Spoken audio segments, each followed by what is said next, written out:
Deuteronomy tells us to guard the Shabbat. Why? Because time matters to Yahawah. Deuteronomy 15:12. Guard the Shabbat day to set it apart as Yahawah your Elohim commanded you. Then in Leviticus 23, verses 2 and 3, speak to the children of Yasharal and say to them, the appointed times of Yahawah, which you are to proclaim as set apart gatherings, my appointed times are these. 6 days work is done, but the seventh day is the Shabbat of rest, a set apart gathering. You do no work. It is a Shabbat to Yahawah in all your dwellings. So take this example. If a parent tells a child to be home at 8 p.m., or when the street lights come on, that's what I was told when I was growing up, that when the street lights came on, it was time to head home. In fact, most of the children in the neighborhood had that same direction that was given to them, to head home when the street lights came on. It wasn't so much about the clock, because we didn't have watches typically, but we knew when the street light came on, it was time to head home. And what that meant is that time mattered to our parents. Time matters to Yahawah. Obedience includes timing. That time matters. When he says that it's a time to do something, it is a time to do something. Period. And in this case, we see that the children of Yasharal were instructed, and they were told that appointed times are from Yahawah, and that they were to keep the appointed times as set apart gatherings. Remember, Luke 22:15 said, with desire, I have desired to eat the Pesach with you before my suffering. Again, Yahawah observed the Pesach, observed Passover. He did not establish a new holiday. He kept what was written. The spring appointed times are approaching. Preparation includes understanding the calendar, understanding the timing, aligning with creation.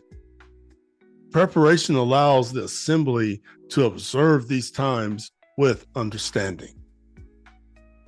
This image used here is a bit off. It's not exact, but it is helping us understand what we've learned in that the Shabbat occurs every seventh day. It is the weekly anchor of sacred time.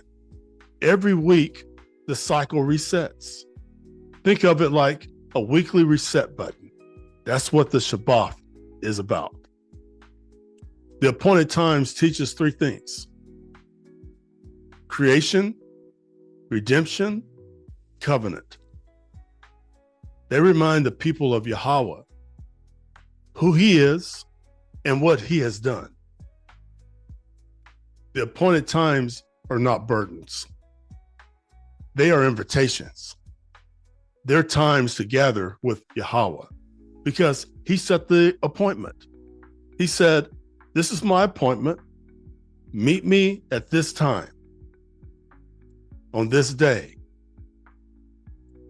They're his appointments, and it's up to us to meet him when he says to meet him.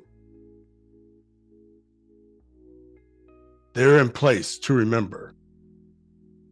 They're in place to worship. As we covered earlier, something we witnessed during this 7-day cycle.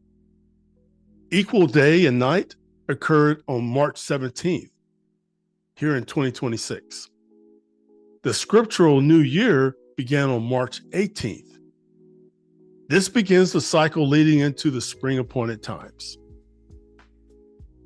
And it's like a a fascination that a kid has in a toy store. They see this shiny new object that can be touched. And that's the fascination that I personally have with this time, because it is a time of something that is shiny and new, yet it's ancient. It's always been there. But I'm excited about it, to learn and to observe it when it is meant to be observed. Equal day and night. It occurred on March 17th of this year. Then on March 18th began the new year. That started the pattern that we are now in of appointed times. So if sacred time was established in creation, should we observe it? This is not about tradition. This is about alignment with creation. Everyone lives under a calendar, whether it's for work or whether it's for spirituality, whether it's for business, whether it's how we govern our days. Everyone lives under a calendar, but calendars come from authority. The question each person must ask is simple: who governs sacred time, particularly as it relates to our spiritual walk? The appointed times are established by Yahawah in creation. They remind us of his order, his covenant, his authority. As the spring appointed times approach, we are invited to return to what was written. Return to the appointed times of Yahawah. On the next Shabbat, we'll dive into spring feast and how to observe them today. We'll discover how these appointed times are about restoration of man from the fall in the garden. And then this is what we'll learn: that these are not separate events. They are one continuous process. Deliverance, which is Pesach. Cleansing, which is Matazah, unleavened bread. Rising, which is first fruits, Hariam Roshwan. And then gathering. This is Shabbat. This is the cycle. This is the pattern that we see since they were established. They still exist today until they are complete in the future. Yahawah, he's the one that delivers his people. That is Passover. He purifies. That is unleavened bread. He raises. That's first fruits. He fills and gathers. That's the Feast of Weeks, Shabbat. What happened in Exodus was just a shadow. Yet it was more than that. What happened through Yahawah was the pattern revealed. What happens in the end is the full completion. These feasts, they aren't Jewish traditions. They aren't cultural rituals. What they are Yahawah's timeline of redemption. The same pattern repeats until they're complete.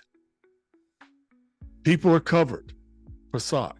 Then they're cleansed, Matazah. Then they're raised, first fruits.